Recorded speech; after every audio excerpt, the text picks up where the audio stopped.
નમસ્કાર. વિસાવદર અને કડીની પેટા ચૂંટણી જેટલી ચર્ચામાં રહી એટલા જ રસપ્રદ રીતના અત્યારે મતગણતરીનો જે સમય છે એક પછી એક રાઉન્ડ અને ઈવીએમ જેમ જેમ ખુલી રહ્યા છે એમ એવું કહેવાય કે જે રોમાંચ ચૂંટણી દરમિયાન રહ્યો, ચૂંટણી પહેલાં રહ્યો, એ રોમાંચ હજુ પણ બરકરાર છે. કારણ કે આંકડાઓ પણ કંઈક એવા આવે છે. અમે જ્યારે શૂટ કરી રહ્યા છીએ ત્યારે ત્રણ રાઉન્ડ પૂરા થઈ ગયા છે. કડી અને વિસાવદર બંનેના ત્રણ રાઉન્ડ પૂર્ણ થયા પછી એક જગ્યાએ ભારતીય જનતા પાર્ટી આગળ છે, એક જગ્યાએ આમ આદમી પાર્ટી આગળ છે. સ્વાભાવિક રીતના આમ આદમી પાર્ટી વિસાવદરમાં આગળ ચાલી રહી છે, બીજી બાજુ ભારતીય જનતા પાર્ટી કડીમાં આગળ ચાલી રહી છે.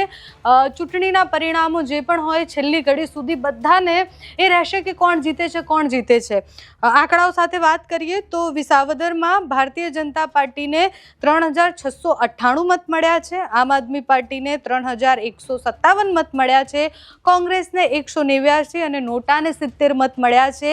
109 મતથી વિસાવદરમાં ભારતીય જનતા પાર્ટી આગળ ચાલે છે. અત્યારે ત્રીજો રાઉન્ડ પૂર્ણ, આમ આદમી પાર્ટી પણ આગળ ચાલે છે, પણ આંકડા નથી આવ્યા. આ છેલ્લા લેટેસ્ટ આંકડા હું તમને કહી રહી છું. બાકી આંકડાઓ ત્રીજા રાઉન્ડ પછી જે આવશે એ બતાવીશ. પણ અત્યારે ત્રીજા રાઉન્ડ પૂર્ણ થતા આંકડાઓમાં 109 જે આંકડા અત્યારે આવ્યા છે એ પ્રમાણે ભારતીય જનતા પાર્ટી આગળ, પણ ગોપાલ ઇટાલિયા પણ આગળ જવાના છે. કારણ કે 109 જે છે એ બહુ જ સામાન્ય આંકડો છે.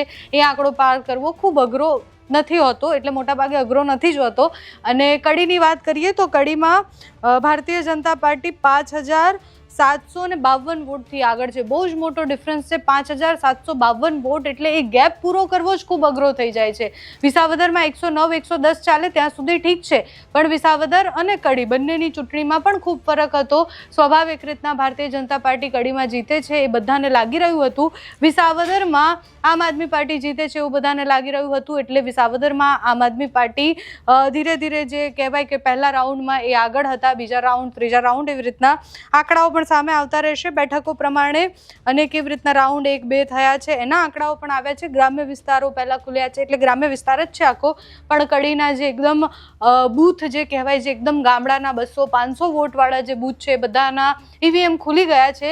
ઈવીએમ ખુલતા જશે અને ધીરે ધીરે જે મતગણતરી છે એ ખૂબ રોમાંચક બનતી જાય છે. વચ્ચે વિસાવદરની મતગણતરીમાં એક ઈવીએમ બંધ થઈ ગયું હતું અને ઈવીએમમાં કંઈક લોચા હતા, એટલે મતગણતરી અટકી ગઈ હતી. પણ વિસાવદરમાં એક પછી એક અપડેટ બધાને જાણવું છે. રસપ્રદ ખેલ થઈ ગયો છે, કારણ કે એક બાજુ આમ આદમી પાર્ટી આગળ જાય છે અને પાછળ કિરીટ પટેલ છે. કિરીટ પટેલ વર્સિસ ગોપાલ ઇટાલિયાની લડાઈ જે આપણે શરૂઆતથી જોતા હતા, એ કિરીટ પટેલ વર્સિસ ગોપાલ ઇટાલિયાની જે લડાઈ છે એ અત્યારે મતગણતરીમાં પણ દેખાય છે. જે બધાને એવું લાગતું હતું કે 10-11 વાગ્યા સુધી એકદમ રિઝલ્ટ ક્લિયર થઈ જશે, એ રિઝલ્ટ વિસાવદરનું ક્લિયર થાય એવું નથી લાગતું.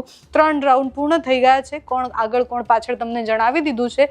બાકી અપડેટ તમને લાઈવમાં મળતી રહેશે. નમસ્કાર.